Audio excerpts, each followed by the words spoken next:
Di banyak daerah di Indonesia masih terdapat konflik tenurial antara masyarakat dan kawasan konservasi. Konflik ini tidak terjadi dalam semalam.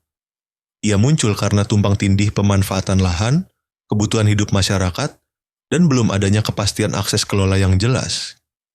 Jika dibiarkan, konflik tenurial dapat merugikan semua pihak. Masyarakat tidak merasa aman mengelola lahan, sementara pengelola kawasan kesulitan menjaga kelestarian hutan dan keanekaragaman hayati. Untuk itu, diperlukan solusi yang adil, berkelanjutan, dan mampu memberikan kepastian. Salah satu solusi itu adalah kemitraan konservasi. Pada tahun 2023, Kementerian Lingkungan Hidup dan Kehutanan menerbitkan Peraturan Menteri LHK Nomor 14, Tahun 2023. Peraturan ini menjadi pedoman resmi penyelesaian konflik tenurial melalui kemitraan konservasi di kawasan konservasi. Melalui peraturan ini, negara memberikan ruang dan mekanisme yang jelas untuk pengelolaan bersama antara masyarakat dan pengelola kawasan, demi memastikan perlindungan ekosistem tetap terjaga tanpa mengabaikan kebutuhan sosial ekonomi masyarakat. Kemitraan konservasi adalah bentuk kerjasama antara masyarakat dan pengelola kawasan konservasi. Tujuannya adalah memberikan akses legal kepada masyarakat untuk memanfaatkan sebagian ruang di kawasan tanpa mengurangi fungsi pokok konservasi.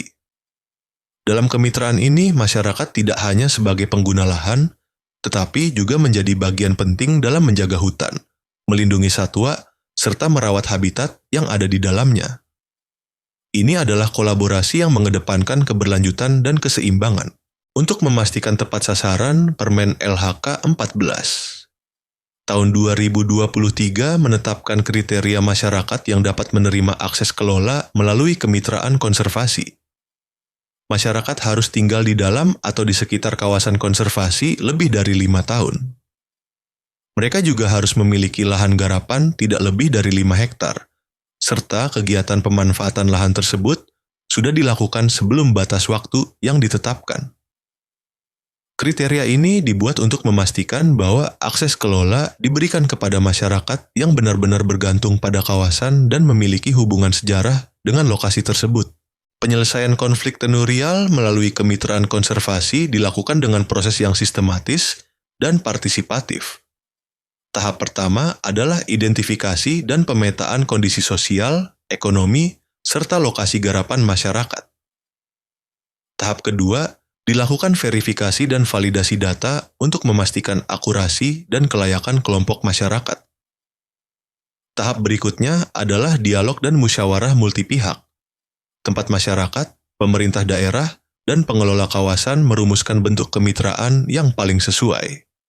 Setelah itu, disusun rencana kerja bersama yang berisi pembagian ruang, aturan pemanfaatan, dan komitmen konservasi.